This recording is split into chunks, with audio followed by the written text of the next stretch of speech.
Hi, my name is Shannon Jordry, and I work at FDA's Center for Veterinary Medicine, CVM. We have attended the NACAA annual meeting for a number of years now, and we had hoped to be there this year. Instead, we'll share a short video and provide updates on topics including biotechnology, COVID-19, dosage form antimicrobial animal drugs moving to prescription status, and dog food and dilated cardiomyopathy. Much more information can be found on our website, and I'll share that website address on a slide later.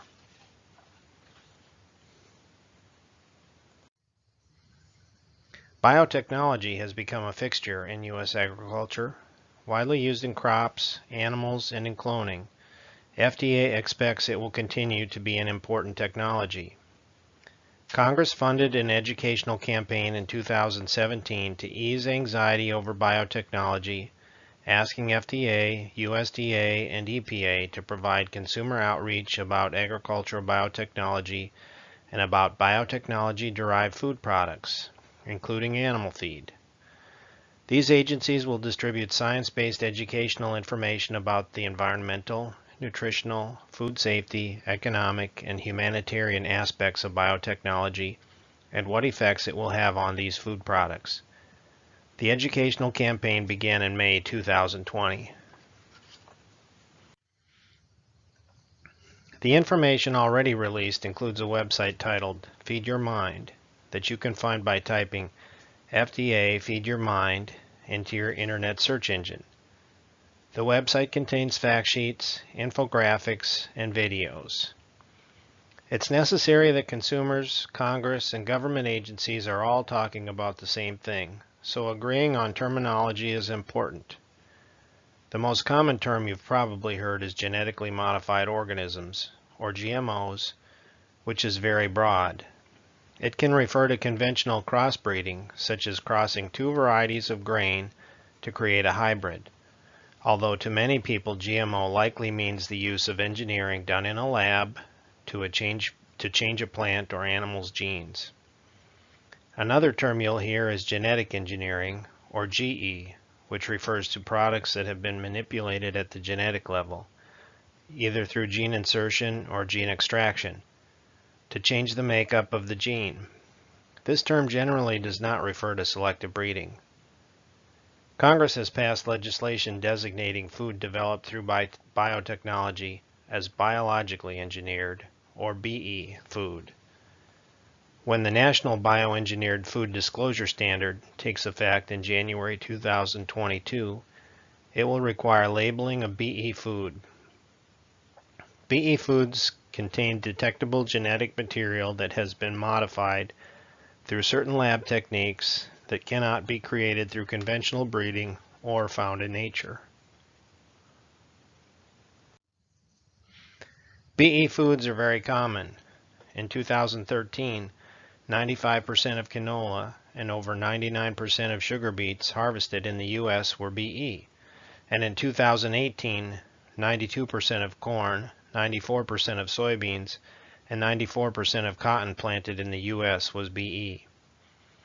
FDA is responsible for the food safety aspects of BE animals and crops, and our standard for safety is that BE food must be as safe as non-BE food. The fact that animals are given feed containing BE crops does not mean that food coming from these animals is any less safe than food made from animals not fed BE crops. More than 95% of the animals used for meat and dairy in the United States eat GMO crops, according to the Feed Your Mind website. These animals do not take on the BE characteristics of the feed they eat, just as cows do not become the alfalfa hay they eat, and chickens don't become the corn in their diet. Atlantic salmon will soon be the first commercially available BE food of animal origin, which FDA has determined is as safe and nutritious as non-BE Atlantic salmon. Congress has adopted this program to help ease the way for BE technology, and FDA believes that BE foods that have been approved through our review process are safe. We think this program should help reduce impediments to BE technology in agriculture. A good source for general information about COVID-19 can be found on FDA's website. You can simply type in FDA COVID-19 and it will take you to our coronavirus disease 2019 site. That site provides general, consumer-based information about COVID-19.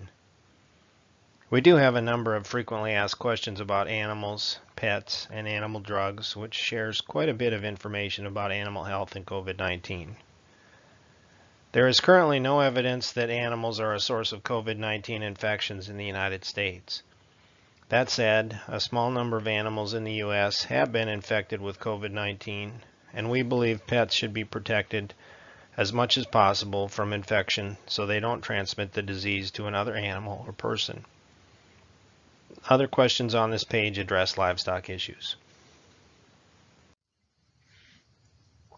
Antimicrobial drugs that are important to human health are known as medically important. Dosage form drugs are those drugs that are not delivered via food or water and include injectable drugs, capsules, and topical drugs. FDA has recently asked dosage form drug sponsors to voluntarily change animal drugs that are medically important from over-the-counter to prescription use. If sponsors don't change their status, FDA may ask them to take the drugs off the market. In 2013, FDA asked drug sponsors to begin the same action for antimicrobial drugs used in feed and drinking water for animals, switching these drugs to VFD or prescription status. The goal for dosage form and for feed and water use antimicrobials is the same: to involve veterinarians in decision making, resulting in judicious use of antimicrobials instead of widespread over-the-counter use. FDA's intent is to maintain the effectiveness of these drugs for disease treatment purposes. Treatment of animal disease is considered a judicious use, and the use of these drugs for production purposes, such as growth promotion, is not considered a judicious use.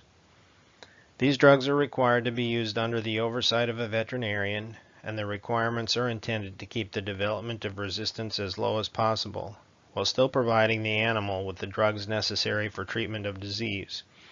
This will help preserve these drugs for use in human health care too.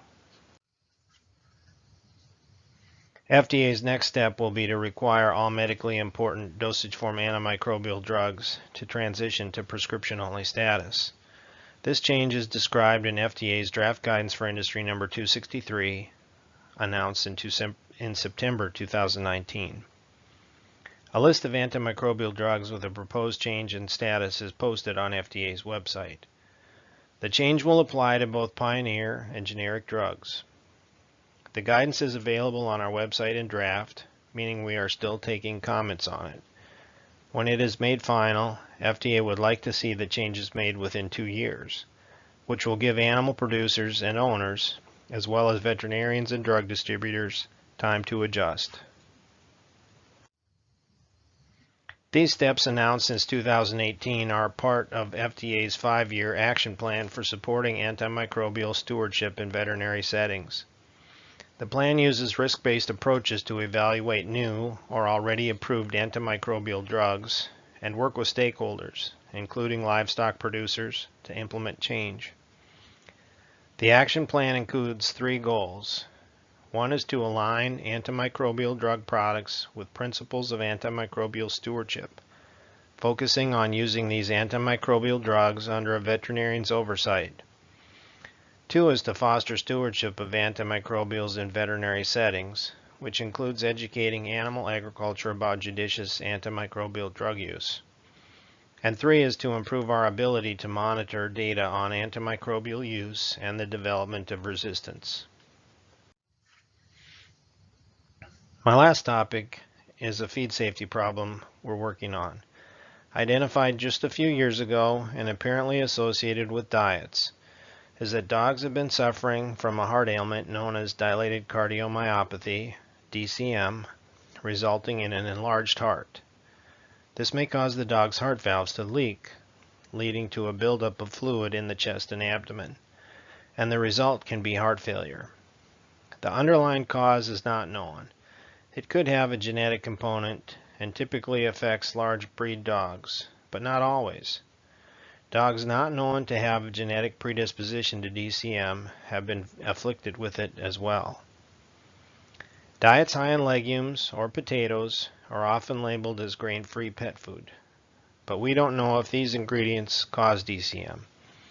Affected dogs typically ate these diets for several months or even years before the onset of the problem. FDA is trying to determine if diet is a specific link to DCM. The investigation includes gathering as much information as possible about the condition and diets.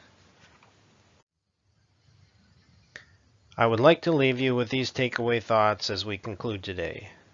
Biotechnology is an important tool in agriculture. It is used in grain, oilseed, cotton, and sugar beet production, and soon salmon.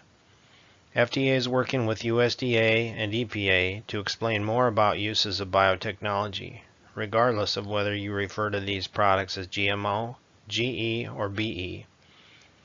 To keep up with the best information we have about coronavirus, please use your internet browser to go to FDA COVID-19. We intend to complete the process of converting medically important antimicrobial animal drugs to require a veterinarian's involvement. Feed and water antimicrobial drugs have already gone through this transition, and we propose to make all dosage form antimicrobials that are important for human health available only by prescription about a year ago. And we are working to keep dog food safe by monitoring the issue of dilated cardiomyopathy, which appears to be related to diet. We will keep working on this. Thanks for your attention today. You can find more information at www.fda.gov/animal-veterinary, and you can see that website on the address on the bottom of the slide. Thank you.